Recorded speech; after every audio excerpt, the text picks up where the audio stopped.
김종인 국임당 비상대책위원장은 지난 10일 국민은 한번 정부의 돈에 맛을 들이면 거기서 떨어져 나가려고 하지 않는다는 말을 했다.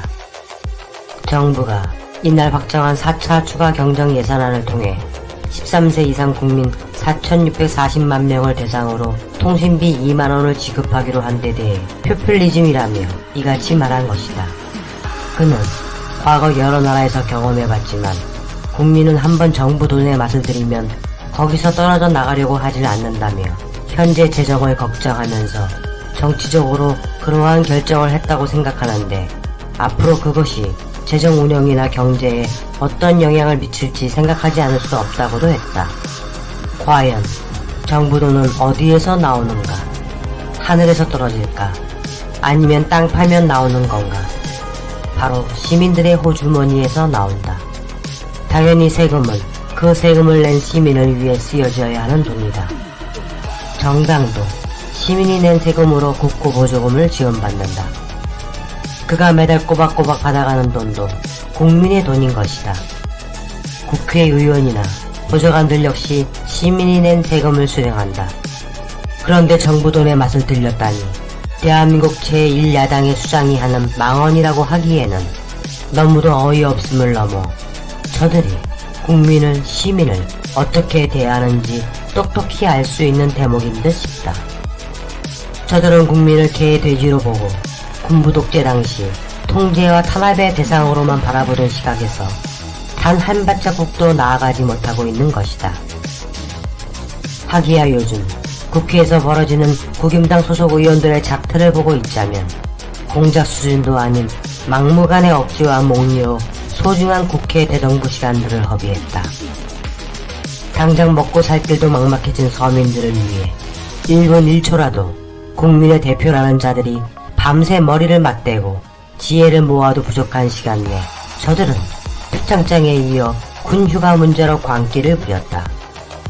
더더욱 기가 막히는 건 그런 얼토당토하지 않는 억지생떼 공세의 선두에 군비 필자들이 섰다는 것이다. 그리고 언론들은 그들의 편에 서서 병장회의라는 희한한 군용어를 만들어냈다. 군대에서 일개사병들이 회의를 해서 어떠한 결정을 하면 그 결정을 장교들이 따라 명령을 취소해야 하는 것인가? 이 나라가 도대체 어떻게 이렇게까지 엉망진창 말조차 되지 않는 방송을 하는 방송국을 그냥 두고만 보고 있단 말인가? 국임당 수장 김종인은 국민 돈맛에 그치지 않고 오는 개천절에 또다시 대규모 거리 집회가 열릴 예정이라고 한다. 1919년 스페인 독감으로 13만의 우리 동포가 사망하고 온 나라가 패닉에 빠진 와중에도 애국심 하나로 죽음을 각오하고 3.1 만세 운동에 나섰던 선조님들이 생각된다고 말했다.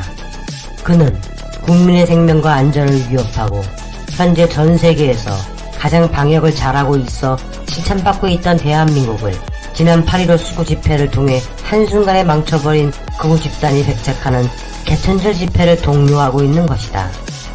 어찌 친일극우 수구 집단 세력을 비교할 데가 없어 3.1 만세 운동을 한 선조로 격상시키고 항일 독립운동가로 떠받들어 말한단 말인가. 코로나 감염 확산을 막기 위해 다중집회를 금지하는 시점에 대한민국을 파괴하고 국가의 존망을 위협하는 코로나 테러 세력을 3.1 운동 선조에 비유하다니 이런 자가 야당을 대표하고 앉아있으니 이 나라 꼴이 제대로 돌아갈 일이 없을 듯 싶다.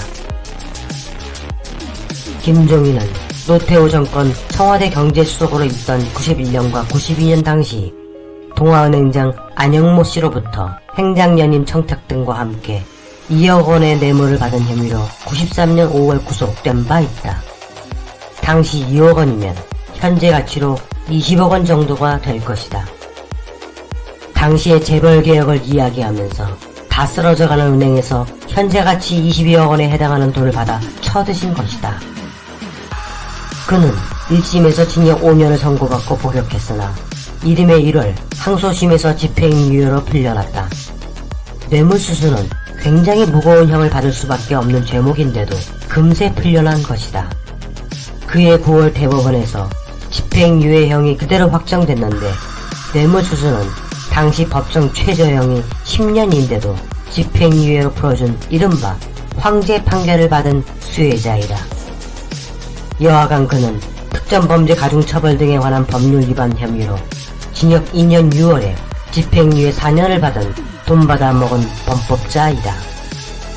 난 명예를 위해 산 사람이다.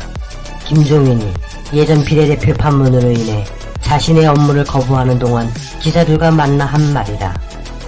전두환 국보의 경력이나 동아은행 뇌물수수 사건은 물론이고 전두환 정권 시절에 정계에 입문해 노무현 정권 빼고는 줄곧 정권의 편에 서서 권력을 향응했던 자. 그는 김영삼 정부의 경제수석으로 일하면서 금융실명제를 추진한 것으로 알려졌으나 사실 노태우 정권에서는 금융실명제 도입을 반대했던 인물이다. 군사정권에서 문민정부로 바뀌자 정책에 대한 입장을 손바닥 뒤집듯 바꾼 것이다.